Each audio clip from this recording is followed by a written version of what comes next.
Dank Ferrik, welcome to the Flickin' Real Fancast. We are your safe space for Star Wars discussions and breakdowns.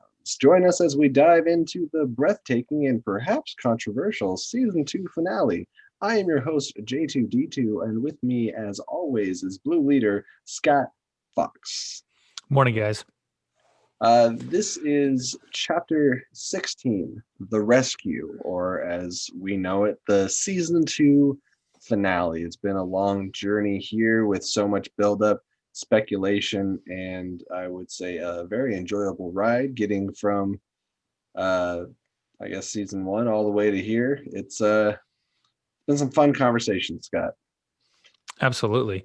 I think the overall arc, all of season 1 and then season 2, from episode 1 to season 2 all the way through, I would say season 2 uh, did something outstanding. That it was better than, as a whole, season 1, and that is something that we've talked about quite a bit. That sequels do not always live up to the original, and they just kept getting better and better and better and better. It's something that Mandalorian has done fantastically. Is they lay Easter eggs early in the season. They drop little hints. They put the groundwork in, and then they come around to it. Sometimes one episode, sometimes 2 episodes, sometimes 6 episodes later. They always come back. And the season finale was fantastic. So much good stuff. And I think you're right on the money for that. This was definitely, they also could have titled this episode The Payoff, because whether it dealt with Dr. Pershing, the Camino scientist, or seeing Bo-Katan again, there's a lot of elements in this that were all, or, who answered Grogu's call in episode, I think that's 5. No, That was five. episode Five 5. was Ahsoka, so it'd be 6. Episode 6, where Boba came in. Yeah, but yes, we do get to find out who Grogu was having a phone call with, an intergalactic phone call from the Seeing Stone. who is he for Skyping? So I guess we just get into it, because anyone that's listening here, will make you wait, just like we did for that reveal. But I'm assuming that you have seen this and we're not really spoiling anything. But just in case, in that event, we are going to have a full spoiler conversation here. So if you have not seen the episode, please do so, and then get back to us and let us know down below what you thought of the episode, and what you thought of Disney's deep faking technology. So let's kick off. Before we even get the title card, we get to watch the Slave One, and as I've said before, I never get tired of watching this thing in action. The Slave One is chasing an Imperial transport ship that has Dr. Pershing on it and a couple Imperial officers, and they are making their way to Moff Gideon's ship, and they come up with and by they I mean Mando and crew, come up with the genius idea to hijack the ship and fake a bit of a ruse to get into Gideon's ship and pretend that they are under attack from the Slave One vehicle. Give us some details, because there's some really great interactions here between Cara Dune and the Imperial officers. Yeah, the pilots of the transport that's carrying Dr. Pershing to Moff Gideon's ship in order to, I'm assuming, do more experiments on Grogu. How dare they? When they board the vessel, and actually the first thing they do is they attack it, but instead of blowing it up and shoot it down, they disarm it. They hit it with a pulse cannon that disarms the entire ship, shuts it down. Boba Fett says, "Prepare to be boarded," and they come in and dock up, and we get to see Mando and Cara Dune board, and the 2 pilots step up. One of them is basically saying, "Hey, listen, let's all calm down. Let's be level-headed." And the other pilot clearly has a different message and grabs Dr. Pershing around the neck, puts a gun to his head, shoots the other pilot, and then starts basically saying, "Listen, we can't let this guy go. It would be terrible for everyone if that happened, and specifically terrible for Cara Dune." And so he even starts trash talking Cara Dune about who she used to be, and then starts referencing the fact that he knows she's from Alderaan and that he was on the Death Star and watched Alderaan die. Which Death Star? But yeah, it's funny. Which Death Star? Well, if he was on the Death Star and watched Alderaan die, that would be the first one. He and Grand Moff Tarkin must have been hanging out. And But you could see it burn in Cara Dune when he was saying this stuff. and even though this guy is just kind of obviously a pile of bantha manure, they make you think for a second, because he talks about, he's like, I was there when, like, I don't know if he said thousands or millions of people died and the galaxy cheered, and you're like, You know how many hundreds of thousands of people died? yeah, and I was like, yeah, and then there's Alderaan, so you know what. And yes, there's Well, some great... with that, we've got to see. With that, we got to see where Cara Dune finally has a breaking point, because she straight up shoots the pilot in the face, like to the point it grazes Dr. Pershing's head. He like jumps down, is holding his head. Like that was an intense moment.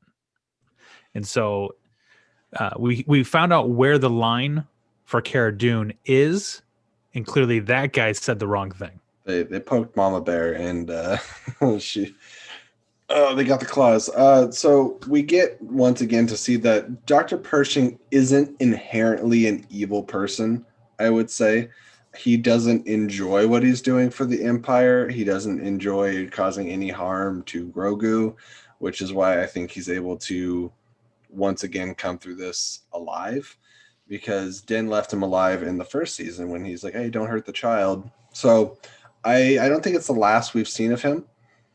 No, I would agree with that. I'd be curious to learn more from him moving forward, because skipping ahead for a quick second, we are left with a lot of unanswered questions and wondering, more so than the first season, where all of our main characters are being left off.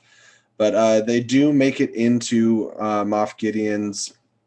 It's not a Star Destroyer. It's kind of like a smaller version. And it's called a light cruiser. Thank you very much. It's like, I just rewatched this and I couldn't remember. Yes, it's a light cruiser. And they all come out guns blazing. Fennec and I did skip ahead a little bit, because they made a pit stop before getting to Moff Gideon. And who did they pick up?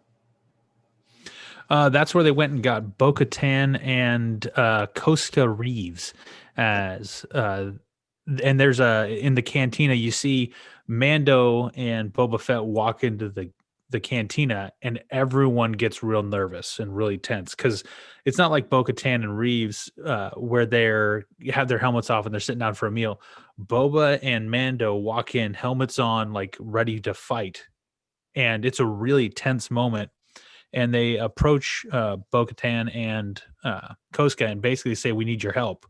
And they're not too keen to want to help. And the interaction between Koska and Boba Fett, because basically we find out at that point, Bo-Katan doesn't believe Boba Fett is actually a Mandalorian, and he's a disgrace to the armor because he's a clone. And I want to add to, like, because he says, she says, "You're not Mandalorian." He goes, "I never said I was." And he's not technically. Like, he has Mandalorian armor, and his father earned the armor, but he has never taken a creed. Nobody knows if he's even been on Mandalore before. The other thing that really snuck in there and was a deep cut when he says, this armor came to me from my father, and she said, "You mean your donor?" Yeah. But that was Boba's thing, or Jango Fett's thing, was that he didn't want any clone with anything else. He wanted a pure clone of himself, and he raised him like a son, without accelerated aging or anything. Correct. And that brings up this question of the nature nurture conversation. And Jango Fett raised Boba as a son, and so that's it's a father in the same way that we see the relationship with Mando and Grogu turning into a father-son type of relationship. And so for Boba Fett, that's a deep insult to call out his dad as being just a donor, which also is a term thrown around in our society about Sure. dads who have kids and don't even show up.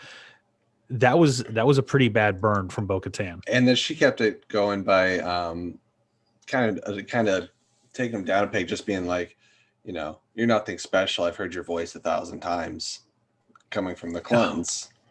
And then him saying it'll be the last one you hear. Yeah, I was just like, I am enjoying this energy. The dialogue was super intense. They all needed each other's help, but there was no love lost anywhere. This is business deal, and I need your help, but I don't like you. Right. Period. And I think this is a good time to bring up. I didn't bring it up earlier. Once again, this episode is written by Jon Favreau when we're talking dialogue, but this is our second episode directed by Peyton Reed, which is a little surprising because I believe for both of us, Peyton Reed directed our least favorite episode. Not a terrible episode, but our least favorite episode of the season. So it was interesting to see him come back, and I would say come back pretty strong. But again, that episode that he did grew on me the second and third time I watched it, whereas this episode didn't need to do any growing on me. It was just all over me. One other thing I want to point out about this interaction, we'll just move on from that statement, from this interaction, is that we had 3 different representations of Mandalorians. We had a zealot. This is the way with Mando. We had the pure-blooded from Mandalore, the princess of Mandalore with Bo-Katan and Koska Reeves. And then we have a guy who's got Mandalorian armor. He's trained like a Mandalorian. He's the most cutthroat bounty hunter the galaxy's ever seen, but he's not really a Mandalorian. He's never taken the creed or anything else. So we have 3 different groups all trying to do the same thing. They need each other, but they all fulfilled their role as a Mandalorian in a completely different way. And it's fun because it's kind of a sliding scale. You have just like, there's only one way, the way of the Mandalore, which is Din Djarin. And then you have someone that's actually born on Mandalore and like, no, this is the way. And then you have Boba, who's like, this is a way, I guess. Yeah. Is this benefiting me? Yeah. Because that's really the way. So now we can circle back to where I skipped ahead on accident, but we get to Moff Gideon's light cruiser, and they do. Well, before they crash land, we've got the battle with the TIE fighters coming out. Right. The space side of the ruse, where they got Boba Fett flying around, the TIE fighters come out, and we get to see Slave One really in action, taking out some TIE fighters, and it would have been too much, but I could have gone for another seismic charge. Oh, dude. Well, the problem is he can't wipe out everything with a seismic. And if he took out the light cruiser, that'd be a problem. He can't damage Gideon's ship. That's the precious cargo. Maybe there's like a little chamber, like dark troopers or something you could drop that seismic charge into. Yeah, cut that piece right out. That would have been fantastic. Right in the airlock hole. We'll get to that part later. Yeah, the one of the cool pieces with that it's a short fight, and you could tell Boba's intentionally missing. Moff Gideon recognizes that it's a ploy immediately because the voice is wrong. The commands for what they're supposed to do are wrong. She doesn't listen. She comes into land right in the docking port or where they're sending out the TIE fighters. She's going to land inside of that. That's why he sent the TIE fighters out before anything else. Yep. Like they're like, oh, we need help. We need to be let in. And he's just like, TIE fighters out now. Yep. And they only got 3 launched before they crash landed inside and stopped any more from getting deployed. But yeah, they basically crash land in. And then we see the Mandalorians come out with Fennec. Our Star Wars A-Force. Yeah. And they started cleaning house. It's pretty good.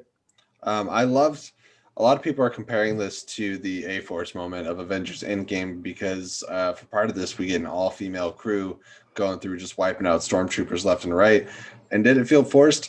No, it really didn't, because that's just kind of the ratio of girls to guy in this crew. Because Mando's like, I'm going by myself, and what's left? Ladies. Yeah, and they even said in the plan that they would be the diversion and that he could sneak in the shadows because Bo, Koska, Cara, and Fennec basically go in and start cleaning house and taking everybody down. And something I did enjoy was that a gun breaks. and Kara's gun jammed. She can't get it unjammed, so she starts going brutish and just slamming people with the butt of the gun and knocking people out. But Fennec is still just shooting him down the whole way along. And then you see Cara just frustrated as all heck trying to get her gun to work, and people are like, "Do you need a little help?" No. But yeah, when they come in, they set the stage for backing everything up. The great part is also in that scene, as soon as Boba Fett takes care of the TIE fighters and they're doing everything on the light cruiser, boom, Boba Fett jumps to hyperspeed or light speed, gone. He's out. Which I have to say it's kind of funny because me and Lauren, my girlfriend, for those listening that don't know, we were speculating on if we were going to lose anyone this episode, and we were both hoping, man, I hope it's not Boba, you know. That was my fear the whole time. And the second he's out there, he just skips to light speed or light speed. We looked at each other like, hey, I guess he's fine. He's out of here. Well, Peace. what's nice is it removed him from the equation for a little bit, which was good. And it made sense because he said, I will help, get you to the child and help you out. And he's like, I did my part and then some. I'm out of here. Yeah. But once they get inside, then we start seeing some more of the action. They take on a lot of stormtroopers. But immediately, as soon as they get there, Gideon says to activate the Dark Troopers. Which we find out from Pershing takes a couple minutes. Yeah, it takes about 3 minutes is what they said. And it also, with the Dark Troopers, they activate the whole bay. Like, it's not just 4 that they sent down earlier. They sent, I want to say something like 30, 40 Dark Troopers. And Mando is sneaking through the ship. He has an opportunity to take on a couple guys, and he doesn't come into contact with anybody really, other than I think one stormtrooper. Great moment when he's using the spear to choke out the stormtrooper and has him up off the ground. You see his feet dangling almost like in a Darth Vader fashion. But he gets to the Dark Trooper portal or airlock where they're at, and he has this moment where he kicks on, or he's trying to get them close it down to where they can't get out, and he does it just in time, almost. It felt like a horror movie. Like when you see the one hand come out and it starts prying open, I was like, I am sweating right now, and I am scared. My whole hope was, please say it's just one. And turns out just one is enough. Yes. It was everything. Mando had to use all his all the tools in the bag in order to be able to take down the Dark Trooper. And it finally came down to his Beskar spear after getting his butt handed to him. And let me just say, when he's getting held against the wall, thank goodness he's wearing a Beskar helmet, because he gets punched in the face by a robot 15 times to the point the wall behind him is collapsing inside the wall. It literally felt like the Hulk when the Hulk is punching people and they just keep going into the concrete. It's like Loki when he's getting slammed. But those face punches, I was almost looking like, is the Beskar gonna dent? Like, or not even the glass broke, nothing. But and with him just getting all those like just pounded to the face, we were starting to get some like Game of Thrones flashbacks with like Oberyn on his back, and we were getting real concerned about Pedro. Well, and for me, when he got hit with the concussive grenade in the finale of season 1 and he got the head damage, right? That's what I was thinking, is like, is this guy, because even though he's wearing the Beskar, these had to be ringing his bell. He's getting clubbed in the face by a droid that can punch through walls, and this has to take a toll. Even you can ask football players, you get hit in the head even with the helmet on, it still rings your bell. Oh, so, yeah, I've practically got a concussion with the helmet on skateboarding. So yeah, no, it just keeps your brains on the inside. It doesn't stop it from hurting. Oh yeah. But that was a really good scene when he finally gets that guy and he spears him through the neck and uses the Beskar to snap the neck off, pop the head, and take the guy down. And he even lit the guy on fire. He used his torch. He uses his little heat-sinking missiles that he shoots off on his charge. Were you getting is it T-800 vibes? I'm trying to think of the model that the Arnold was in Terminator. T-800, yeah. That is correct. The Yeah, T-1000 is Robert Patrick. right.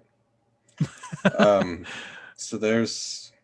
I'm trying to think what happens right after. The airlock. But He pulls the airlock right, to get rid of the rest of the Dark Troopers, which gives a sense of relief. Like, okay, the Dark Troopers are gone. He pulled the airlock. They all got launched off.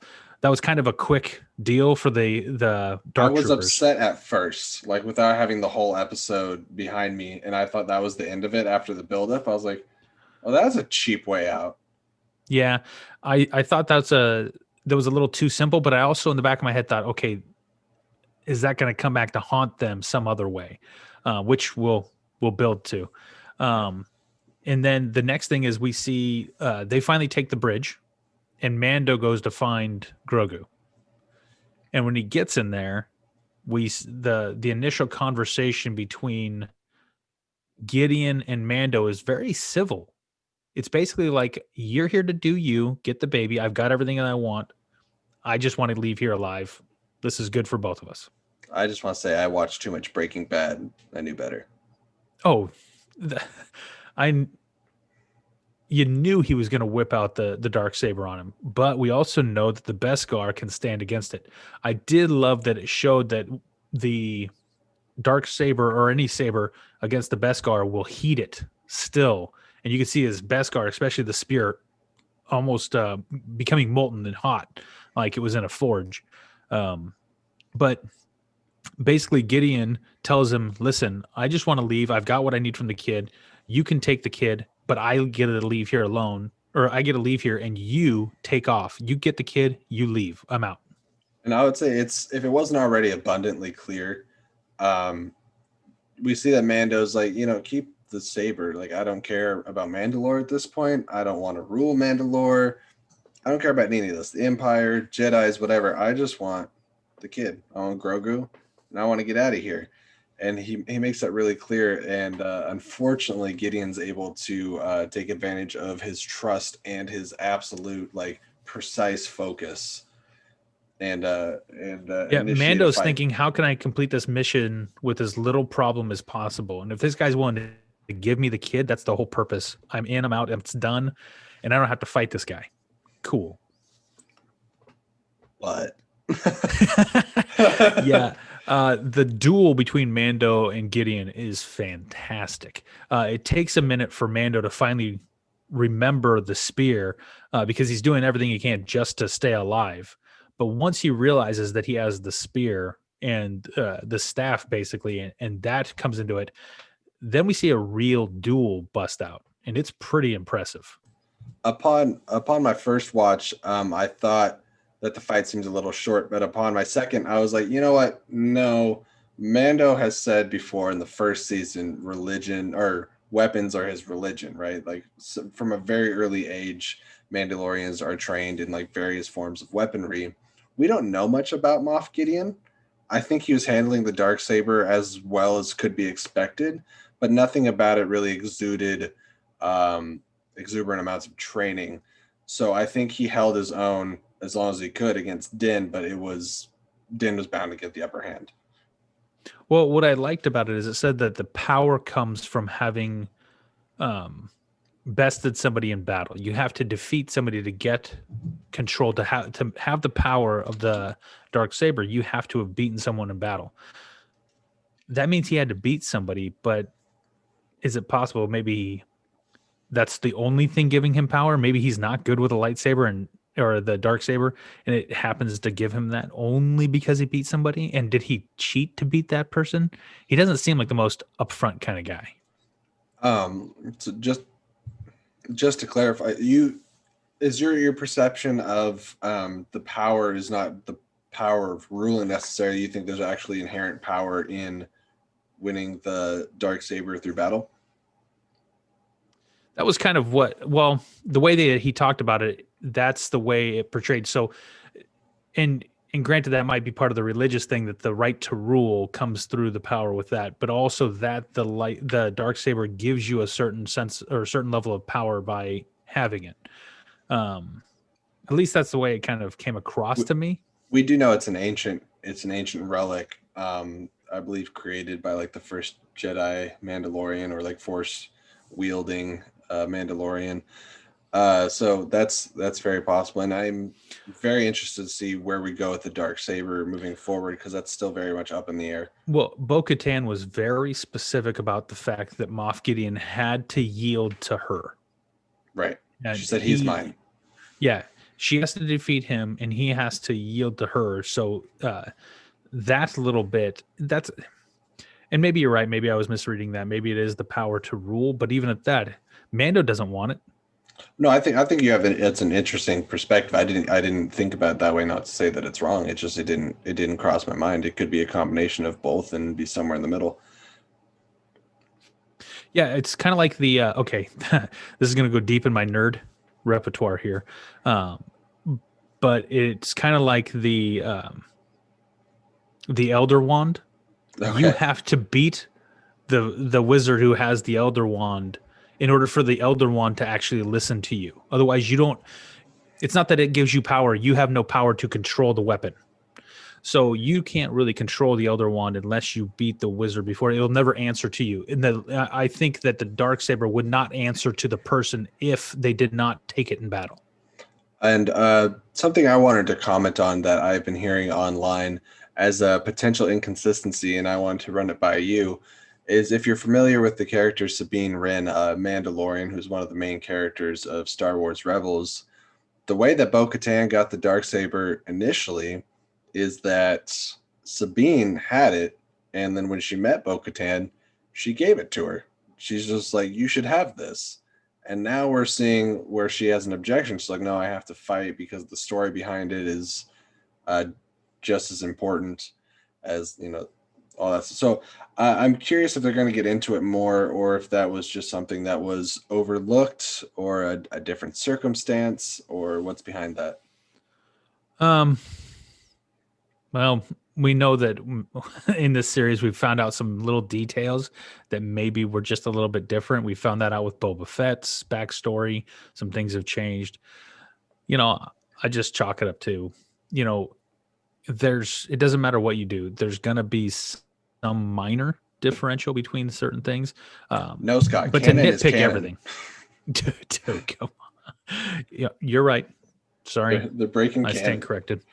Um, but okay, so we get to the Mando is battling Moff Gideon. He disarms him, takes the dark saber. He wins that battle, handcuffs him, and he brings him to the bridge. Okay, he's done Grogu everything. and But arm. this Grogu in arm, he's got Moff Gideon. He's got the dark saber in hand, like held out, and Good luck. Bo-Katan's face sinks to the floor because she's like, "What happened?" And not like Mando had a choice. This guy was trying to kill him, right? Yeah. Well, Mando did everything he could to save the child and save his own life, and that included disarming the guy who was trying to kill him. Sorry. And he spared his life. So, again, we also see a little bit more of this moral code coming from Mando. I He do had, like that Cara Dune commented and said like the Republic will like pay handsomely for him. And so, because I think without that, you would have constantly been wondering, why is this yet another example of the good guys keeping the bad guy who's just really a garbage person around or alive when they should have just, taken him out. And this way, it's like, well, they're saving him both for like information that they can squeeze out of him. They need to submit him to like the new government and the new republic. So I think that was interesting, but it can still be frustrating because he was not done causing problems for our crew. yeah. And when we get to the bridge, that's where we have the speech from Moff Gideon telling, like, Mando says, "Well, here, take the sword," and Gideon's like, "No, no," and he starts laughing because he knew this was going to happen, and basically saying, "No, no, no, no, that's not how this works. You don't get to do that. Now you have to. She has to take it from you in battle." And you see Which this also. Bo-Katan happened to make this assessment. Can I beat this dude in battle? and what I thought was interesting is a lot of people are making the assumptions like, oh no, it's last person standing, somebody's got to kill somebody. They never say kill. It's like either defeat or take from. That doesn't necessarily have to die, and I don't think that As much as a stiffler as Bo-Katan can be, I don't think she wants to take out Din for any reason.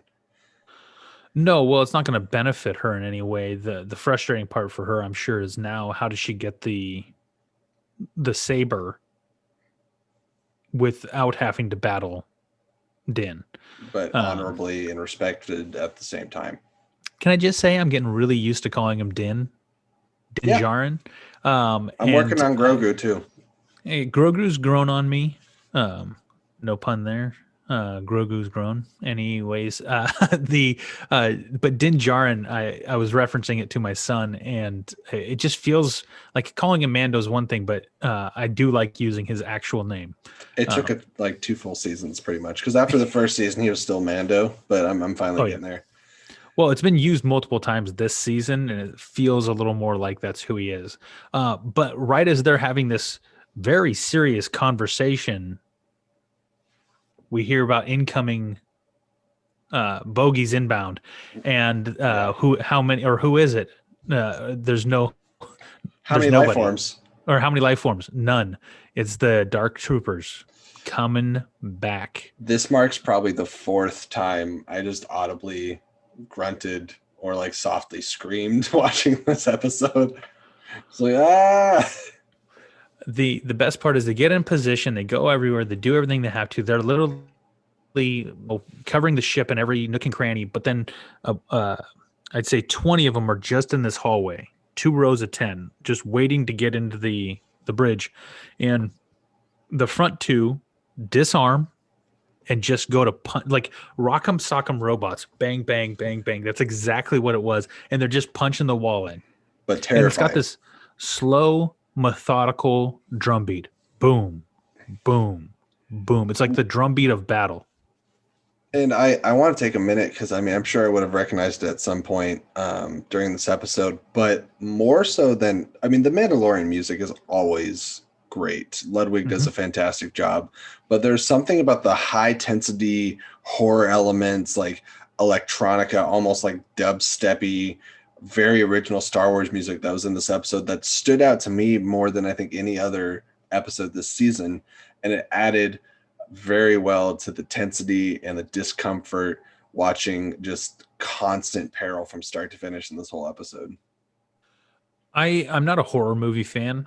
What I'm a huge fan of a suspense thriller. And this episode had suspense built, the tension building, everything suspenseful, building up, building up, building up, building up.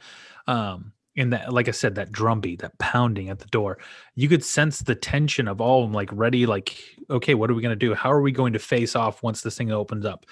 Real quick, when Cara throws Gideon to the floor, we also see that he lands on a gun, which is a very, and he kind of covers it with his cape, and he's waiting for his time. So we've got this waiting back. When's Gideon going to launch his assault from inside the bridge?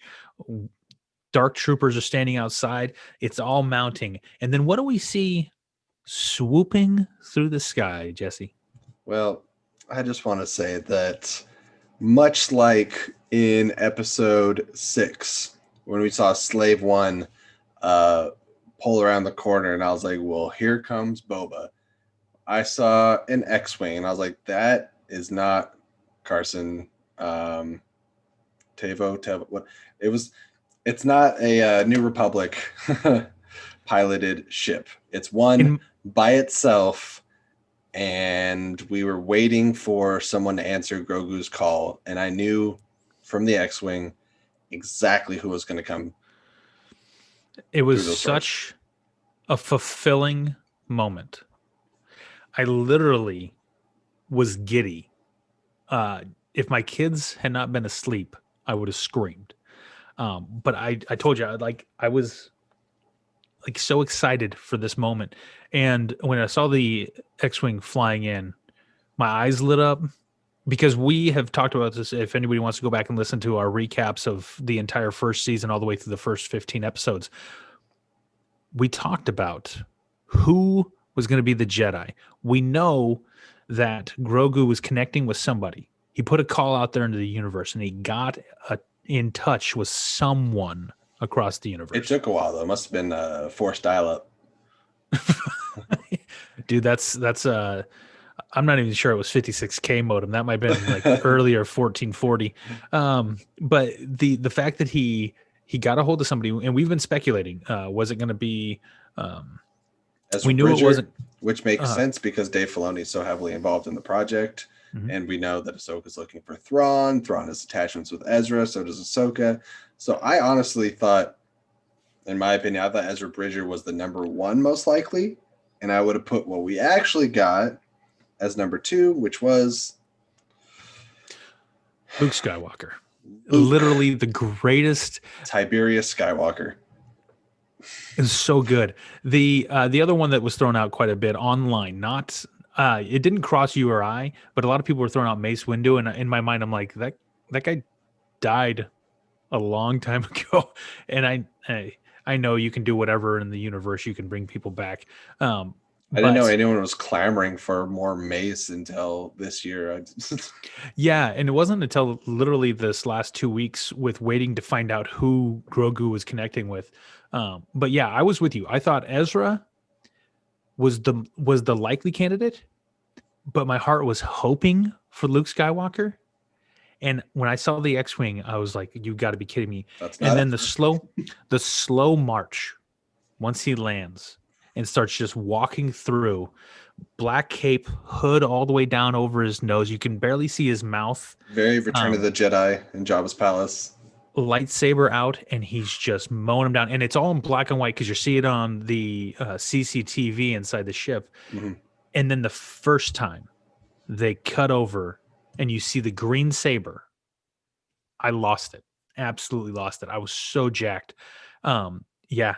And he just starts cutting down. And then they do the close-up look of it, and you can see the hilt of his lightsaber, the gloved black hand, and he's just taking them down one at a time, walking through all the dark troopers.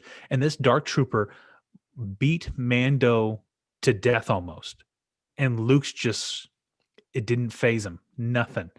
Uh, we as he's going through, one of my favorite things, and we talked about it a little bit earlier, he works through the loading area, the kind of the shipping receiving area, docks. He gets all the way through, and then he's in the hallway outside the bridge, this last showdown, and there's the tension as everyone's waiting, and they can see what this dude's doing, but the elevator's coming up, and then it's the deep breath before the plunge, is the Lord of the Rings quote.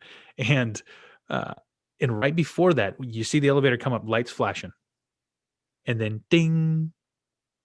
And when the doors open, it might as well have been Darth Vader coming out of Rogue One, the way he goes through these guys. Skywalkers get But it done. It's clinical, so clinical. And everyone in the bridge is just like, guns ready.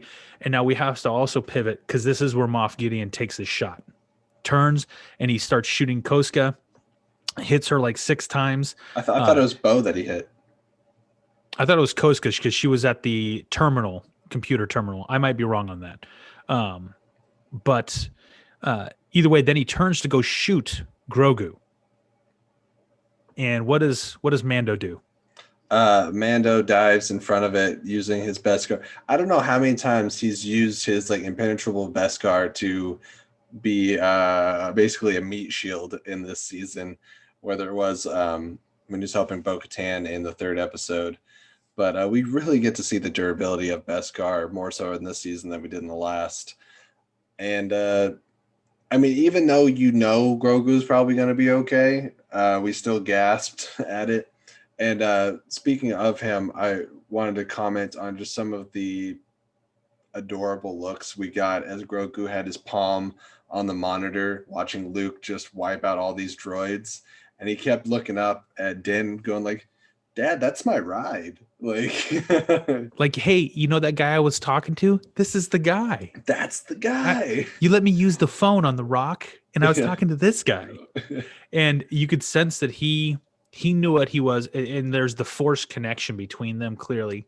But such a powerful moment. He's mesmerized by it, and Mando is just transfixed. He's watching exactly what's happening, writing these steps, and he's right there with Grogu as he's following Luke along. and everyone's just kind of captivated by it. It was so good. But after the shooting, the missed shots at Grogu, Gideon turns the gun on himself, but Cara stops him, clubs him in the face, and so they do capture Gideon. It was a little Civil War-esque when you had Zemo try to take his life, and Black Panther's like, nope, the living are not done with you. Yep. Really good, though. But then we see Luke finish mowing down the remainder. And the part where I talked about Rogue One, where he takes the Dark Trooper, pulls him to him, and then cuts him in half as he's flying forward. And then he, man, I can't express how pumped I was for this, but when he takes the last Dark Trooper and just crushes him with the Force, and we see his whole shell just crashing down on itself, it was very much Star Killer. Is where I was waiting for you to finish, and I was going to say, did you get Star Killer vibes? So you took the words right out of my mouth. Yeah, absolutely. And then he makes his way onto the bridge after Mando says, let him in. Yeah. And he got a little bit of pushback, but they let him onto the bridge, and he takes his hood off, very reminiscent of Return of the Jedi. And at the first shot, I was excited because I could tell that it was a de-aged Mark Hamill, and seeing that familiar face. But the second I would say that he opens his mouth and starts delivering lines of dialogue, Mark Hamill was credited in the credits, so I think maybe they used his voice and like tried to make it sound a little younger, but the voice sounded off and the face was not moving cohesively. So we would have a mouth moving when the rest of the face wasn't. And I know de-aging is difficult, and Hollywood has a long way to go, but we've seen it better in movies. Especially with the MCU, whether it be Michael Douglas or Kurt Russell, Robert Downey Jr. And there's just been this push for like a year to get Sebastian Stan to play Luke Skywalker. And Mark Hamill gave the blessing. He's like, yeah, do it. And all I could think about when I was looking at it was, recasting Luke could seem like a distraction, but what I'm staring at right now, this PS3 character, I think is more distracting. And it made the dialogue seem a lot more wooden because they had to keep it still to try to have a successful like deep fake usage. And so he couldn't really move his face or emote or anything. And there's a lot of shots that are just from like the neck down of him holding his hands, not doing anything. I was like, after just watching him go through hallways and mow down all these dark troopers and stuff, I feel like they really delivered on the physicality stuff, but I think maybe there was a lot of elements lost in the character portion of our reintroduction to Luke Skywalker. But Scott, I want to get your thoughts on this scene. Oh, so much to say. I'm pumped that it's Luke Skywalker. The version of the Luke Skywalker was not the best for me. I love the character. Yes, it is Mark Hamill's voice. It didn't line up, like you said, with the mouth. It literally, we joked about this before we started recording the podcast, that it was Mustache Gate. Yeah. Like, this is Justice League, Henry Cavill, horse mouth. What's sad is we see people online doing deep fakes on YouTube and other places that are incredible, absolutely incredible. And yet Disney, with all the money they have, couldn't pull that off, which is a little... there's better tech. Now, here's what I do want to say. I've seen some still shots online. The stills look great. It really does look like it's Mark Hamill. Like they did a great job with the still. The problem is it didn't translate frame to frame in motion. It's like you said, the mouth didn't move just right. It seemed a little bit off. I desperately was hoping when the cloak went back, it would be Sebastian Stan. Even if they used Sebastian Stan and did a little bit of CGI in order to make it really look like Luke, but Sebastian Stan looks so much like young Mark Hamill that it wouldn't have needed much. They literally have the same exact face shape. If you deep faked on Sebastian Stan, would you be able to tell? No, not at all. And I was really convinced it was him because when they had the hood down, I just saw chin. I was like, oh, it's Sebastian. That's him. And then he flipped it back. I was like, oh, okay. For a moment, I actually, because we could see just a little bit of the chin, but it was moving quickly. It almost looked like the chin had a little bit of a facial hair, and I think maybe even facial hair would have, like, if we got the black or brown bearded Luke from Episode 8. Yeah, I think there's precedence for that because he had a full grown beard, and we saw 2 different facial hair stylings in Last Jedi. And I think between clean shaven Luke in the original trilogy and Last Jedi, I think there's room to have some stubble or a little micro beard. Yeah. Again, we're nitpicking the CGI versus the seeing Luke Skywalker mow a bunch of people down. The effect of the scene was still fantastic. We got to see Luke Skywalker do Luke Skywalker stuff that we've been waiting for him to do for a long time. In the original movies, the action sequences are not nearly as good as the prequels or the sequel trilogy. The action has gotten vastly better, and we got to see Luke Skywalker doing the things that we've always wanted him to do.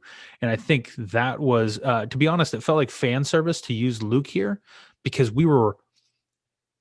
every one of us robbed of Luke Skywalker in the sequel trilogy, where we should have seen Luke doing more Jedi stuff instead of using a Force ghost to avoid hits from Kylo Ren. But here we got to see it, and it was glorious. But moving forward from how his face looked, one of the cool things was then we get the conversation between Mando and Luke about, are you a Jedi? And he says, I am. And then Luke even says, come, little one. Like my father before me. That's what I was waiting for. Oh, man. That'd have been a good line. Boba's lucky he wasn't there, though, because I feel like Luke would have been like, excuse you. You know what's funny, though, is Luke was there when Boba got thrown into the Sarlacc. That's what I'm saying. Oh, yeah. Like, if yeah, that's a good point. If Boba had been on the ship, there might have been a little more tension. I remember you. I had an issue in hindsight, but it goes back to, I feel like they were once they got FaceTime with Luke, they were limited in what they could do and cover. And obviously, you're running out of time for the episode. But I wanted to comment on, so Luke was responding to this Force beacon, essentially, to come grab Grogu. But where he landed is on an Imperial ship after the fall of the Empire, and he's got nothing to say about it? That seemed unfulfilling to me. It might be that his Force connection with Grogu knew that he was on Moff Gideon's ship, or he can track where he is on what planet. That's another thing we're not really in tune to exactly the full extent of Luke's abilities with the Force. I'm just saying it's the Empire's not as dead as he thought it was. Is the issue? Yeah, totally. It's not as dead as they thought. We still haven't seen First Order stuff. We're in the gap between where the remnants of the Empire are still trying to cling to the Empire. But I did like the conversation that they had. His appearance seems like, well, how did he find him? Literally, that ship's floating in the middle of nowhere. But back to the conversation with Mando and Luke. I love that he says that he wants to, or he needs your permission, or he wants your permission. Grogu doesn't want to leave Mando. Din tried to kind of puff out his chest a little bit. He doesn't want to go with you. So not the case, actually. He needs your permission. Yeah, exactly. And then Luke even assures him that I will give my life to protect him. Mm-hmm. That's the same kind of stance Mando's taking about the kid. And then he tells him to go on. That's who you belong with, one of your kind. But we see this. And then he also tells him, I will see you again, I promise. Right? Which is a very intense moment. We need almost that. As fans, we need to hear that. Where he's sending off his son. It's a very touching scene. But I one thing I love is that he holds up Grogu to say goodbye, and Grogu touches the helmet, and then Din realizes, I need to show him who I am. Now it's possible Grogu can already see through it. We don't know, but he takes off the helmet and reveals himself to anybody who's paying attention in the bridge. And if you're not And feeling again, we see feelings his at this code. point, Huh? I say if you're not feeling like some feelings by this point, Oh, absolutely. As a father, I could only imagine sending one of my sons away, even for a special training. And now, if one of my kids had force powers and wanted to go to special training, I think I'd be pretty pumped. But the moment of being able to say goodbye, and the fact that he reveals himself, and then Grogu touches his face. Whew. Yeah, it gets you right in the feels, and he sends him away. That's out where he tells him that he would see him again, I promise. And then he hands him over to Luke, or he sets him down. And one of the best things when he sets him down, it might be even better than Luke coming in. What happens, Jesse? I was hoping you were going to bring it up or ask me, but we get my regular alarm, which is R2D2 strolling up. And I love that the second he pops up from behind Luke, that's what gives Grogu cause for a reaction. Grogu whips around and he's like, oh, hello. And I've started some speculations that people are talking about. Depending on how long Grogu was at the Jedi Temple, it's very possible that R2D2 could have rolled through there and been like, what's up? And maybe they've met. But if not that, R2 has definitely had a rather unpleasant interaction with Yoda. So he recognizes this is a little Yoda. Half expecting him to pull out a little stick and start beating on R2. Oh, or R2 to bust out the little zapper and poke him. Just such a cool moment. We got Luke, we got R2 back. It was, we talk about fan treatment all the time, where Jon Favreau understands how to cater to fans, still fulfill the story, and complete everything exactly as it should be. And the Luke sequences, the conversation, the facial part aside, this was fan treatment. In Mando, we got connection to the trilogy, the original, and we get Luke Skywalker, R2D2, the X-Wing. He's mowing down bad guys, doing all the amazing things, and now he's got a Jedi to train. Like, this is so good. And the great thing is, how did Luke say his farewell? May the Force be with you. Yes. We talked about it. The last thing is that, or the last podcast is the term, this is the way, overtaking may the Force be with you. And when I heard it in this episode, I said, not today, good sir. Not today. It's the iconic line. And I have to keep bringing this up just in the way that Mandalorian seems to be unifying the fans. But the promise of Rise of Skywalker is we are bringing like the Skywalker saga to a close, and we're going to bring sequels, prequels, and the original trilogy all together. And somehow, I feel like in all the ways that kind of failed to do so, I feel like the Mandalorian really is talking about the clones, talking about metachlorians, setting up Snoke, having Boba Fett come out of the Sarlacc pit, referencing books, comics, animated shows. Like, there's hardly a piece of untouched Star Wars media that has not been brought into Mandalorian. Even Operation Cinder, that was referenced in the Bill Burr episode, comes from a video game. You're still muted. Yeah, it's off the charts. Sorry. I got the little I did warning. it to myself earlier. I thought you were just talking over me, but I was muted. So before again, fan treatment. They're tying so many storylines together. They've pulled pieces from all over to get this cohesion. And one of the things I really loved was,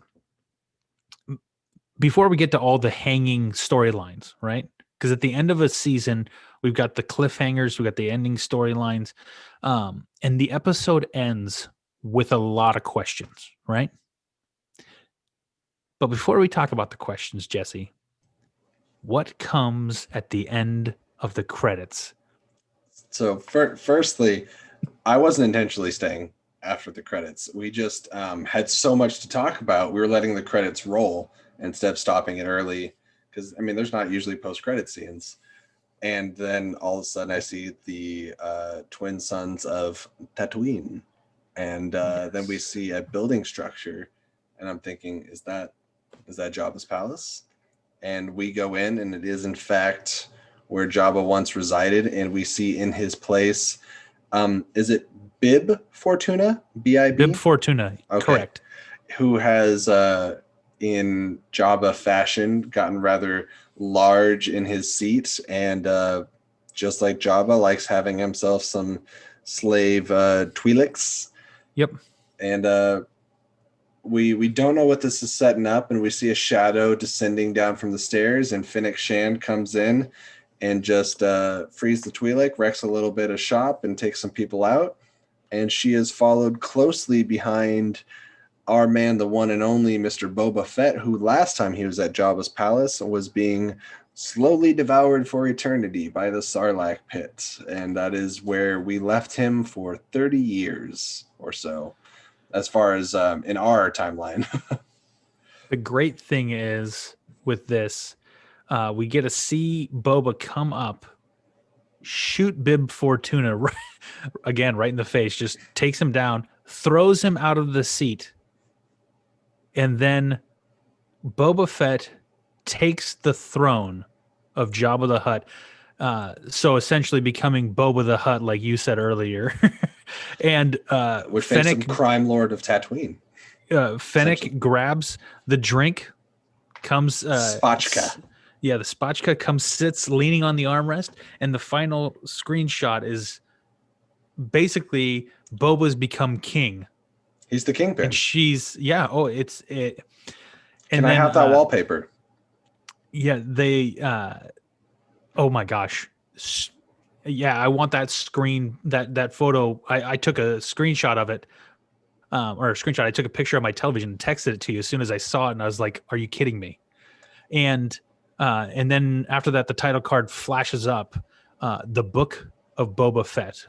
December 2021.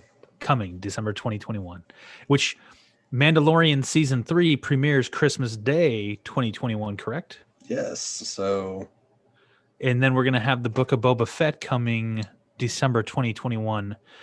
Do we have a Boba Fett Mandalorian crossover thing going? And some people have speculated maybe it's not a series, maybe it's like a movie, a Disney Plus Star Wars movie. Very possible. Or is season 3 of The Mandalorian the Book of Boba Fett? I'm not sure. Well, I mean, again, I've heard all things the to speculation. Yeah. The great thing is there's more Mandalorian coming. There's more Boba Fett coming. People have been clamoring for Boba Fett. When they announced they were doing a solo movie, people wanted a Boba Fett movie. People wanted a Boba Fett movie way before any of that stuff. And Solo was fantastic. But I think it's just bringing back Boba Fett, bringing back Tamar Morrison to that role, the way his presence this season has been off the charts. The fan fervor for Boba Fett is more rampant now than it ever has been, and rightly so. Yeah. I can't wait to see where they take his character. Quick shout out. The original Boba Fett passed away. I was going to bring that up. I had that pulled up on my phone. And what I don't know how else to put it other than just tragic irony that a day before this Book of Boba Fett and like the full expansion of Boba Fett's mythos and just seeing the fan base at an all-time high, we lose the man who brought him to us originally in the first place. It's really unfortunate, but I'm sure he's looking down on it, and he's proud of what's come of his not his creation, but his portrayal. I do think it's unfortunate, though, that he was replaced by Tamora Morrison in the special editions, which sounds great, but are we now going to lose Jeremy Bulloch as Boba Fett just to the sands of time? I don't think so, and I'll say this because Star Wars fans don't let that stuff go. Oh my gosh. They just don't. Did you catch McClunky? Do you know Yeah, about walking. Yes, McClung? yes, yes, yes. And then Walking Bib through the Fortuna. hallway, he's hiding, and he just or Well, in saying Bib Fortuna's. Bib Fortuna says McClunky, which is a reference to Yes, originally George Lucas on Disney Plus touched the special editions one more time, and for some reason made Greedo shout McClunky right before firing his pistol, and it was like an ongoing joke online, and so they brought it back. I love Dave Filoni and Jon Favreau so much. I've been really they enjoying s- their content. they slept so much goodness into the shows. The But with that, so that kind of finishes off the full episode And season. and the season. There are a lot of storylines just drifting out. So what are some of the things you're looking forward to? Because season 3 is it's wide open because now we have a lot of separation, some of the storylines from people. So what are some things you look forward to for the next season? Well, Scott, I'm glad you asked. My first and foremost, it seems like a very vague topic, but I want to see live action Mandalore. I want to see what actually happened to it, what its current state is, and there's been some people bringing up online that they want to see Mandalorian Game of Thrones on Mandalore. And give me that. Give me the political intrigue and drama, and have somebody coming in as a foundling that maybe has a lay to or a claim to the throne of Mandalore. Let's in live action. Let's have Bo-Katan talk about her sister Satine, who was one of the most peaceful Mandalorians and anti-violence that existed, which is why Obi-Wan liked her so much. Or are we going to get reference to Satine in the Obi-Wan show? I don't know. There's a lot of questions that I have. What will become of the Darksaber?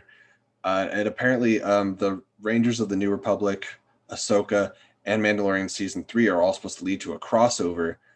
I don't think all three of them are coming together to fight Moff Gideon. Or are they all going to come together on Mandalore?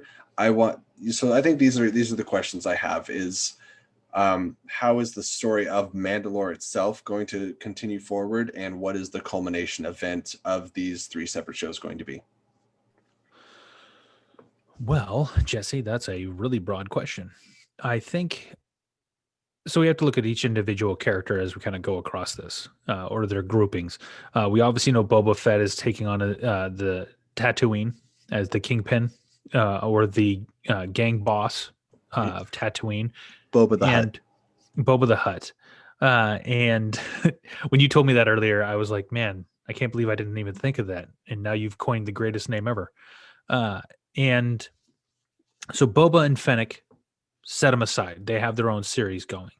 Um, Moff Gideon is under arrest. He's been disarmed from the Darksaber. They have him in custody. We still don't know about oh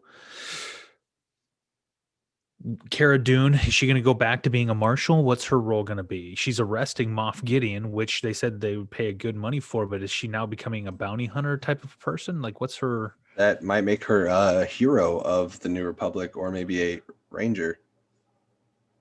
Ooh, boy, that's some foreshadowing. The um, okay, so we look at that Carl Weathers character, and I'm just blanked on his name. Um, Grief Karga. Grief Karga. I have a feeling he'll just be a reoccurring bit character who kind of steps in, helps out, and fills things in. I just also want to give a shout out. The episode he directed, fantastic this season. Huge thumbs up. And so we take them out. Then we're left with the Mandalorians. Okay, we've got Koska and Bo-Katan. Like you talked about Mandalore. Okay, well, is Mando or Din Djarin now having been the one in control of the Darksaber? Does he have the right to rule? Does he have that power? How do they rectify that with Bo-Katan? She's not taking him in a fight, at least not that I can think of. And so we got that storyline is the one that seems the most plausible for going forward. Without that storyline, also, then we have to think of, okay, is Grogu now lifted from the Mando story? Or how does that come back in? Is he just going out with Luke and that's going to be its own thing over on the side? And or is maybe that going to tie in more with Ahsoka's series coming up? Is maybe Luke going to train Grogu and then pass it off to Ahsoka to finish Ahsoka's training? Do we just call season 3 of The Mandalorian? Do we just add an S on it and call it The Mandalorians? That's a very possible. There's a high likelihood that that could happen. I think the bigger thing for me will be how do they pass that? The first 2 seasons have really been about Mando getting the Beskar to fill out his suit, completing mission after mission after mission. He gets the big payday with catching Grogu and gets the full suit, but then he's glued to this kid. And that's the overarching thing for the next 10 episodes. And I want to comment on that because I think when season 1 ended, even though it was like, okay, what's next? There was a very clear mission statement. The end of it, from the armorer, and they said in all the trailers for this season, is you must take the child to its kind. And we knew exactly what the purpose of Din was this entire season. And I think when the credits rolled in the season finale, we don't know anything. We know situationally what's going on. We know that he has the dark saber and something's going to come of that. But what does Din want? What is his purpose now? Because as far as we know, he wants nothing to do with the dark saber, the responsibility of Mandalore. He's never shown a lot of interest in going back to Mandalore necessarily. So I would be curious to see what his key objective is moving forward. Yeah, that's again, everything is speculation. Everything's speculation. The only thing I feel like I can say with certainty is it most likely will not have to do with Boba Fett or Ahsoka for this next season. Right. They've got to get on their feet themselves. If they do have some crossover in this first season, it will be snippets, like a small overlap in some way, shape, or form. It's funny because Ahsoka's nickname is Snips. I do what I can. But I don't think you've got to give those other shows an opportunity to stand on themselves.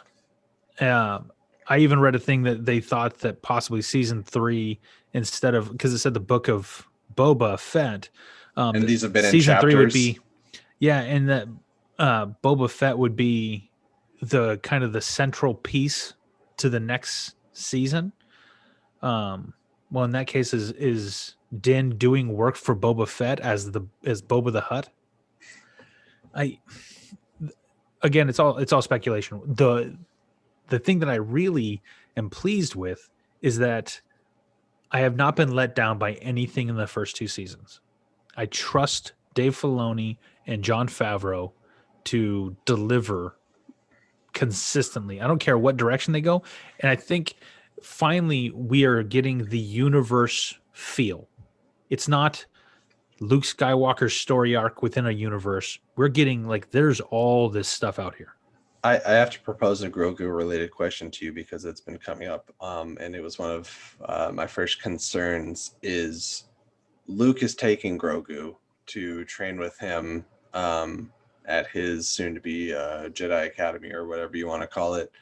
We know ultimately what happens to Luke's group of young Jedi. Is Grogu a part of that? Do we now have to hate Kylo Ren even more because he's the one that murdered Grogu? I think unlikely, but it is a concern, and time-wise, we have no reason to think that that's not what happened. Well, we do have 25-year gap. We do. So it's a 30-year gap, and we're at 5 years post before that. The only thing I will say is, did Grogu become a Knight of Ren? I'm just kidding. I hope not. I actually thought about that also, but they just get taken out like such chumps that there's no way. And also in 25 years, he'd be 75, and that's like not even teenager in them Yoda years. The only thing I will say is that Luke makes clear the statement that I am the last Jedi and it will die with me, meaning that he is aware of all the other Jedi having been disposed of, at least as far as he knows.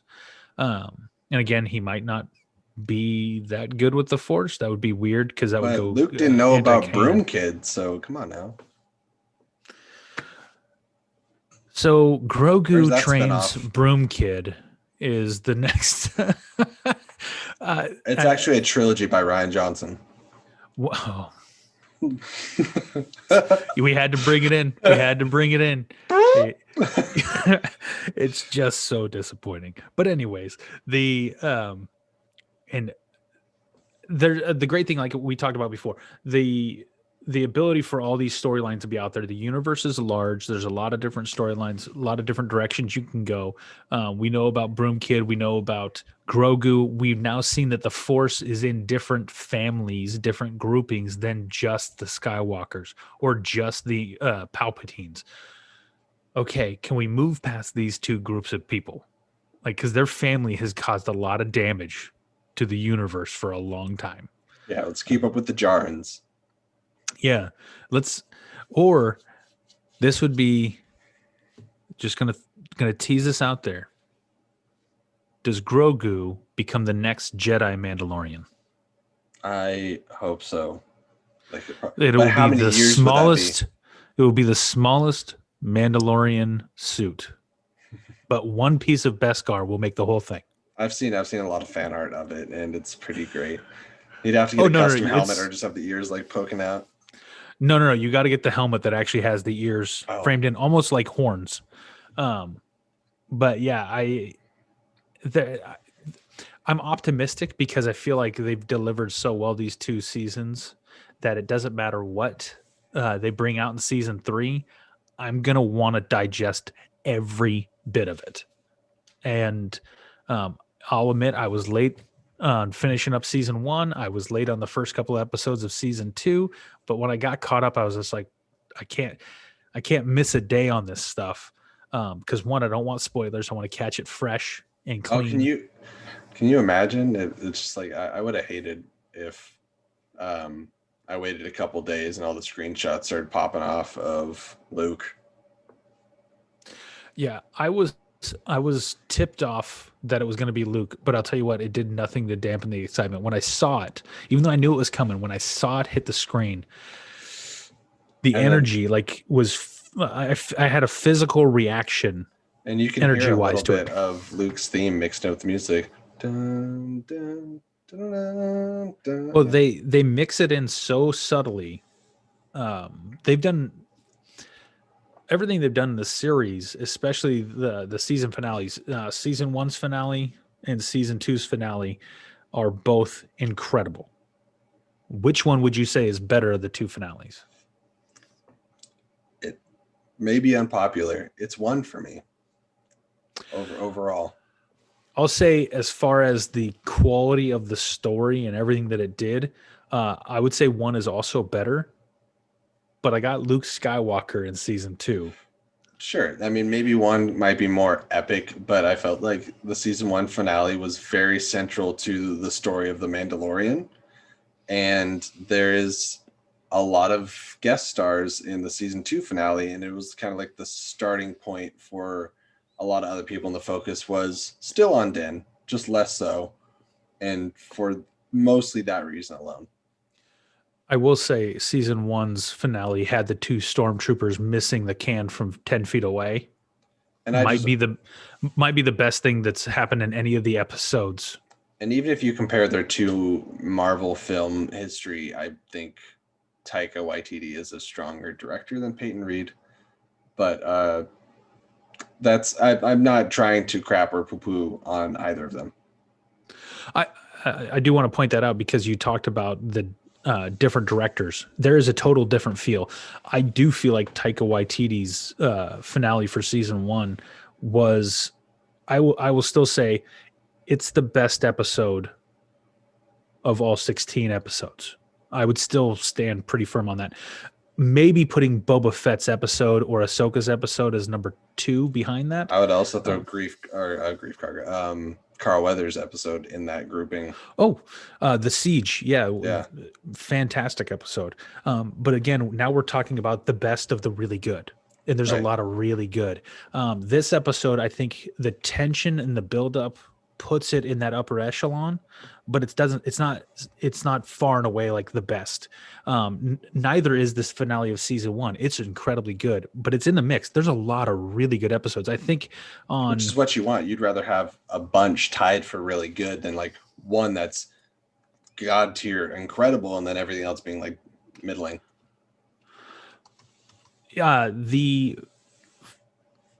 The ratings, believe on IMDb, there are multiple episodes of Mandalorian that have over a 9, and I think the Jedi is a 9.6 or was a 9.6, and then the Boba Fett episode is the tragedy is a 9.5 on IMDb.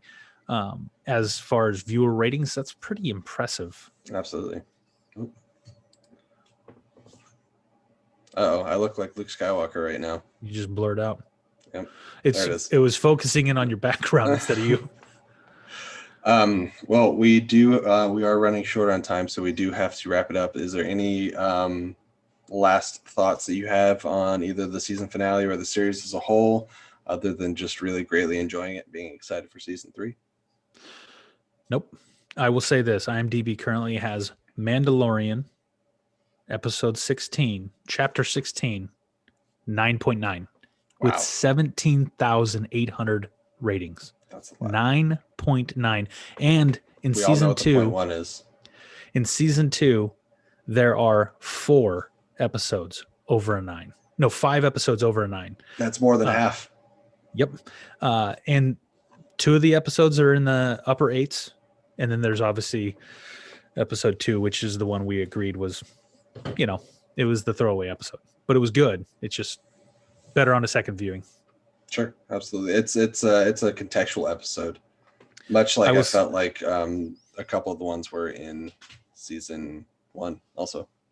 As far as final thing, here's what I'll say. Again, this Mandalorian is the best thing that has happened to Star Wars since the original trilogy. Period. Across the board. End the story. Yep. And I just want to leave my last thoughts being that I want to give credit to Pedro Pascal, whether it's in suit or as a voice. Phenomenal work, sir. I could not agree with that more. I sincerely hope he gets nominated. Granted, you don't get to see as much of his face, but this character he's portrayed is fantastic. Iconic now. 30 years from now, Din Djarin or Mando will be my kids will think this is the coolest character in Star Wars. Which is funny because I think now Mando is as common, if not more so, than the name Boba Fett. Yeah. Well, you've got kids coming up now want to be Mando with their dad being Boba Fett. Like my kids would want to be Mando, and I would totally be the out of shape dad bod Boba Fett. The dads or the donors? Donors. Ouch. All right. Well, that's the last thoughts for me. Scott, thank you so much for this in-depth one. I was happy to take some extra time wrapping up this episode. And hopefully, I know that there's so much Star Wars content coming up, so maybe we can continue doing reviews and news stories in the Star Wars universe. But other than that, if you haven't already, please like, comment, and subscribe on the channel. Click the little bell icon so you can be notified whenever we post new videos. We will be doing topical discussions like the ongoing war between Legendary and Warner Brothers and just the situations of theaters. There's a lot to talk about outside the world of Star Wars. We have a Wonder Woman review coming out in just a little over a week, so look forward to that. And it has been Blue Leader, Scott Fox, and J2D2 telling you that this is the way. Thank you so much.